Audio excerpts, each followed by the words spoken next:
Varicose veins కి సరైన చికిత్స కోసం సంప్రదించండి ఎవిస్ హాస్పిటల్.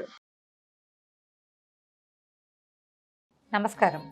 కార్తీక పురాణం 22వ అధ్యాయంలో ఉన్నాం. పురంజేయుడు తీర్థయాత్రలు చేసి వైకుంఠానికి చేరుకునే విషయాన్ని ఇందులో వర్ణించారు. జనక మహారాజు అగస్త్య మహర్షిని ఇలా అడుగుతున్నారట. పురంజేయుడు కార్తీక వ్రతం చేశాడు. పౌర్ణమి నాటి తెల్లవారుజామున నదీ స్నానం చేశాడు. ఆ తర్వాత మళ్ళీ శక్తియుక్తులు పుంజుకున్నాడు. ధర్మబలం దైవబలంతో పుణ్యవశాత్తు యుద్ధంలో గెలిచాడు. గెలిచిన తరువాత అతని ప్రవర్తన ఎట్లా ఉంది, అతను ఏం చేశాడు, ఎట్లా తను కోల్పోయిన ధర్మబలాన్ని మళ్ళీ సంపాదించుకున్నాడు అని అడిగితే అప్పుడు చెప్తున్నారనమాట అగస్త్య మహర్షి. అంటే మనం ఏదైనా ఒక మొక్కు పెట్టుకుంటాం, ఒక సమస్య వచ్చినప్పుడు భగవంతుడికి నమస్కారం చేస్తాం.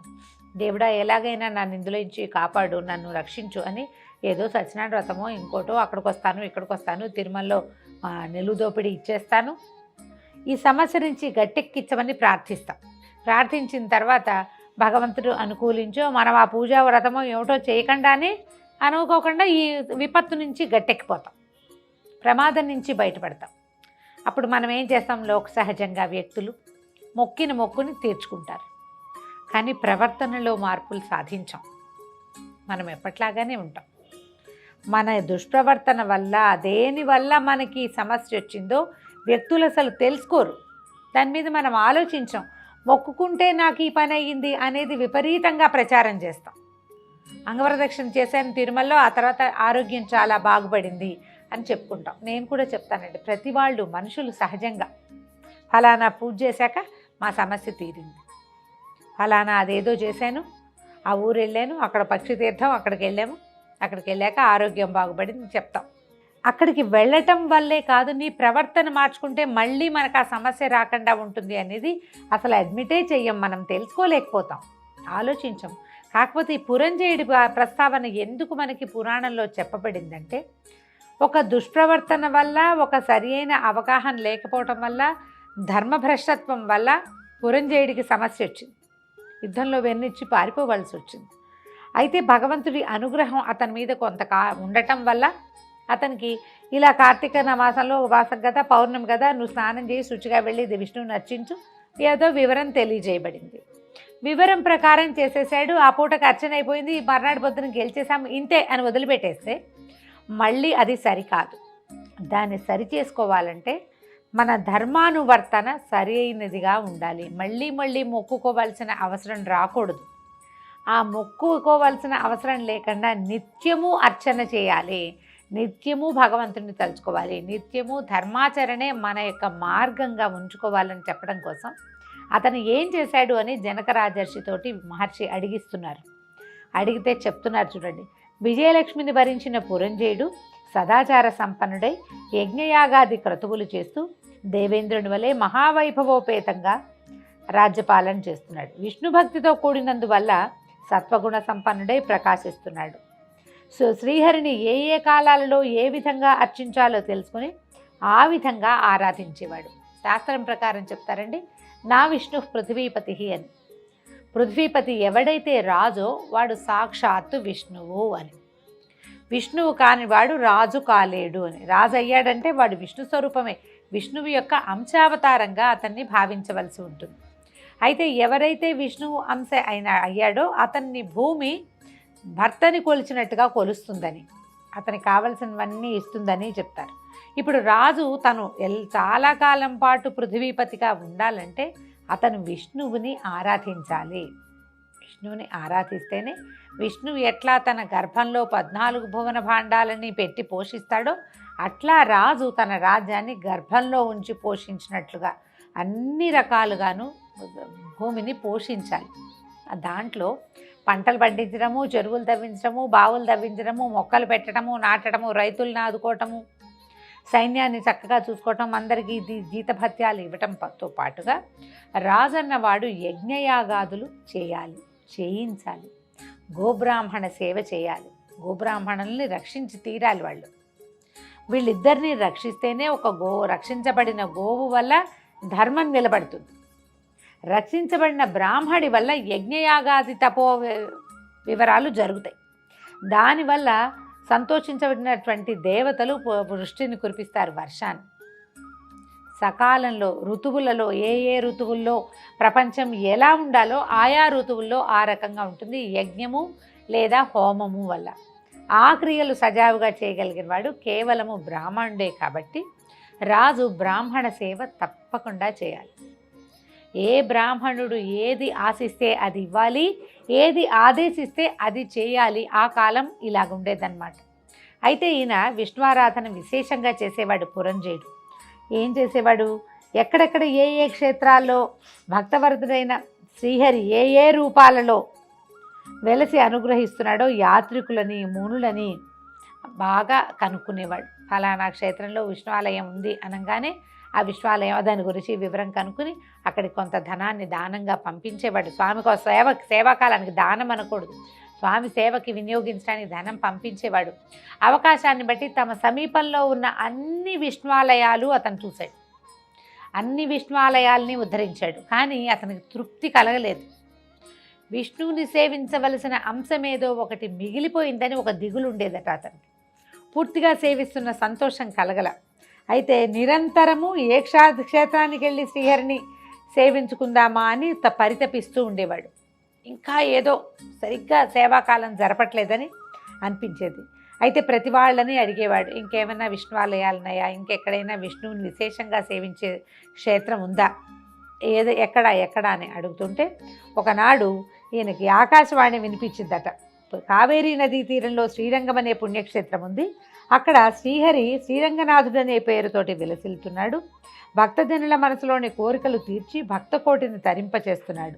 భూలోక వైకుంఠమైన ఆ శ్రీరంగ క్షేత్రానికి వెళ్ళి రంగనాథుడిని అర్చించు, నీ జన్మ చరితార్థమవుతుంది, నీకు విష్ణులోక ప్రాప్తి లభిస్తుంది అని వివరించింది. అయితే ఇప్పుడు ఇది రాముల వారి కాలం అని మనం అనుకోవడానికి వీల్లేదండి. శ్రీరంగంలో మనం చూసేటువంటి రంగనాథ స్వామికి శ్రీరాముల వారు అర్చించిన స్వరూపమని, ఆ స్వరూపాన్ని ఆ రంగనాథ స్వామిని నిత్యము అర్చించటానికి రాముల వారే స్వయంగా విభీషణుడికి సమర్పించారని, ఆ సమర్పిస్తున్న సమయంలో ఆయన తన లంకకి తీసుకువెళ్తూ మధ్యదారిలో ఆ విగ్రహాన్ని భూమి మీద పెట్టి ఆయన సంధ్యవార్చుకోవడానికి వెళ్తే ఆ స్వరూపం స్వామి అర్చావతారంగా అక్కడ నిలబడిపోయాడని శ్రీరంగంలో ఇలాంటి ఒక గాథ వింటాం. అంటే ఇది శ్రీరంగం ఉంది అంటే ఆ కల్పంలో కూడా రాముల వారు ఉన్నట్టే చెప్పుకోవాలి మనం ఆ సమయంలో కూడా. అయితే ఈ మాటలు విన్నాడు, విష్ణులోక ప్రాప్తి లభిస్తుంది. రంగనాథ స్వరూపం అంటే మామూలుగా స్వరూపాలు, దేవతా స్వరూపాలు 3 రకాలుగా ఉంటాయి.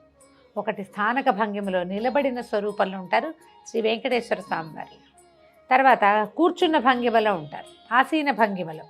ఈ ఆసీన భంగిమలో ఉన్నవి మనకి కేశవ స్వామి దేవాలయాలు అవి కనిపిస్తాయి.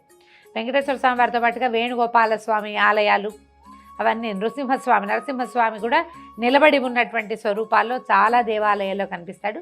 ఒకటి ఆ భంగిమ, నిలబడిన భంగిమ, స్థానక భంగిమ అంటారు. రెండోది ఆసీన భంగిమలో మనకి యోగనరసింహస్వామి యోగపట్ట బంధంలో కూర్చున్నట్టుగా కనపడతాడు, అది రెండో భంగిమ. అయితే మూడవ భంగిమ శయన భంగిమ, శయన విగ్రహాలు కనిపిస్తాయి. ఈ శయన భంగిమలో ఉండేవాడు సాధారణంగా శేషతల్పసాయి అయినటువంటి విష్ణువే ఆ స్వరూపంలో మనకి దర్శనమిస్తాడు. మనం శివస్వరూపాలు ఎక్కడ విగ్రహ రూపంగా అర్చన జరగదు.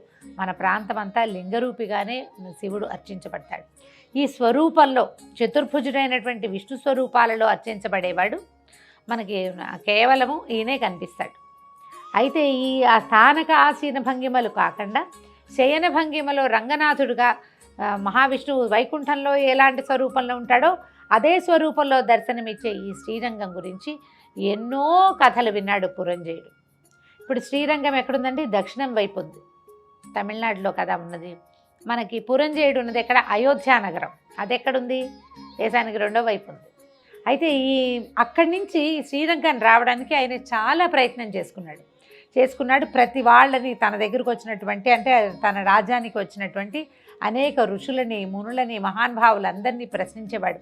రంగనాథ స్వరూపం ఎలా ఉంటుంది, కావేరీ నదీ తీరం ఎలాంటిది, అక్కడ ఎట్లా ఉంటుంది, ఆ దేశం ఎలా ఉంటుంది. ఎందుకంటే భాష వేరు.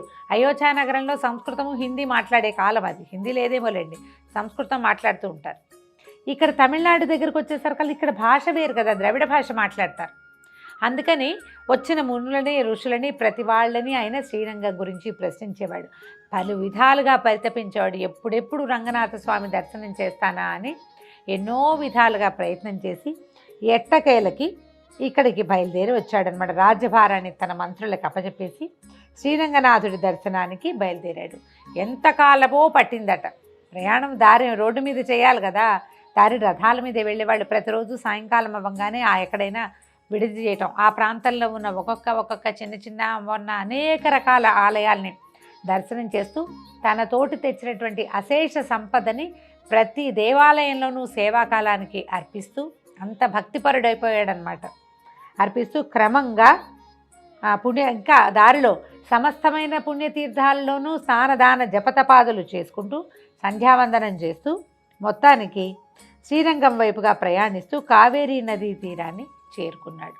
కావేరీ నదీ తీరం అంటే అది ఇట్లా 2 నదుల సంగమ స్థానం అని, ఒక ద్వీపంలాగా ఉంటుందని, ఆ ద్వీపంలో ఈయన స్వామి కావేటి రాయుడు నివసిస్తాడని, కావేటి రంగడు కావేటి రాయుడు అంటారు రంగనాథ స్వామిని. ఆ కావేరీ నదీ జలాలతోటే స్వామికి నిత్యము అభిషేకం చేస్తారు. పొద్దున్నే ఒక ఏనుగు వస్తుంది నీళ్లు తీసుకెళ్ళటానికి.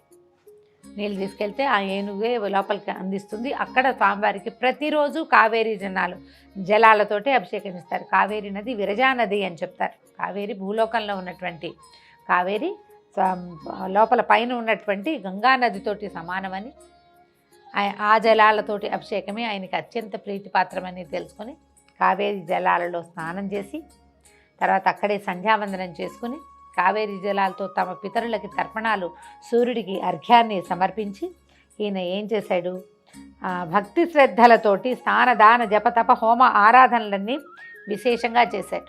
ఈయన పురంజయుడు అదృష్టవశాత్తు ఆయన అక్కడికి చేరే కాలం కార్తీక మాసం అయింది. అందుకని కార్తీకంలో కావేటి స్నానం చాలా అమోఘమైన ఫలితాన్ని ఇస్తుంది అని చెప్తారు. ఈయన కూడా అదే సమయానికి అక్కడికి వెళ్ళాడనమాట. అక్కడే ఉండి 1 నెల రోజుల పాటు కార్తీక మాస విధులని పూర్తి చేసుకుని 1 నెల రోజులు నిత్యము స్వామిని దర్శించి కావేరీ నది స్నానాన్ని నిత్యము చేసి 1 నెల రోజుల తర్వాత తిరిగి మళ్ళీ అయోధ్య నగరానికి చేరుకున్నాడట. పురంజయుడు నిరంతరము శ్రీరంగ వాసుదేవ శ్రీహరి లక్ష్మీవల్లభ ఆపతోద్ధారక శ్రీరంగనాథ అంటూ నిరంతరము శ్రీహరిని ధ్యానిస్తూ మంత్రి సామంతులతో సంప్రదిస్తూ రాజ్యాన్ని ప్రజారంజకంగా పరిపాలిస్తూ క్రమంగా వైరాగ్యాన్ని పొందాడు. ఏటా కావేరీ నది స్నానానికి కార్తీక మాసంలో ప్రయాణం అయ్యేవాడట. వెళ్ళడానికి 2 నెలలు, రావడానికి 2 నెలలు, అక్కడ 1 నెల, మొత్తం 5 నెలల కాలాన్ని ఈ రంగయాత్రలోనే గడిపేవాడు. ఇలా చాలా సంవత్సరాలు తిరిగిన తర్వాత ఆయనకు వృద్ధాప్యం మీద పడింది. తర్వాత వైరాగ్యాన్ని పొందాడు. నిరంతరము హరినామస్మరణ చేస్తూ కాలం గడిపేవాడు. వయసు పెరిగి వార్ధక్యం మీద పడ్డాక భక్తిభావన కూడా పెరిగింది. కుమారుడికి పట్టాభిషేకం చేసి పౌత్రాదుల మమకారాన్ని తుంచేసుకున్నాడు. అంటే పిల్లాడికి పట్టాభిషేకం చేశాక ఇంకక్కడ ఉండల, మనవలు పుడతారు చూడాలి, మునిమనవుడు రాజ్యం చేస్తాడు చూడాలి, తరతరాలకి సంపద వృద్ధి పొందాలి, ఇలాంటి మానవ సహజమైనటువంటి ఆలోచనలని తుంచేసుకున్నాడు ఆయన.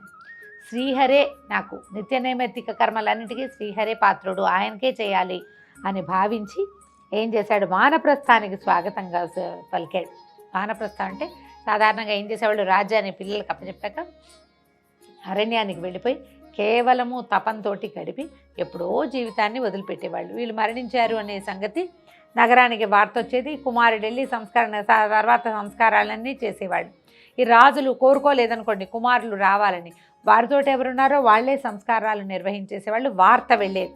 కుమారులు కేవలం కర్మాంతరాలు నిర్వహించేవాళ్ళు తప్ప ఇక సంస్కారాల ఆలోచన కూడా చేసేవాళ్ళు కాదు. కొంతమంది ఇచ్ఛామరణాన్ని కూడా పొందేవాళ్ళు. ఆ కాలపు పద్ధతి అది. ఈయన వానప్రస్థాన్ని స్వీకరించి వానప్రస్థం కోసం మళ్ళీ కావేరీ నదీ తీరంలో ఉన్న శ్రీరంగపట్నానికే వెళ్ళిపోయాడట. శ్రీరంగానికి వెళ్ళి ప్రతిదినము పూజాధికాలతో కాలం గడుపుతూ శరీరాన్ని వదిలిన పురంజయుడు సాయుధ్యముక్తిని పొందాడు, వైకుంఠాన్ని చేరుకున్నాడట. దీంతో 22వ రోజు పారాయణ పూర్తయింది. రేపొద్దున 23వ రోజు పారాయణతో మళ్ళీ కలుసుకుందాం. నమస్కారం.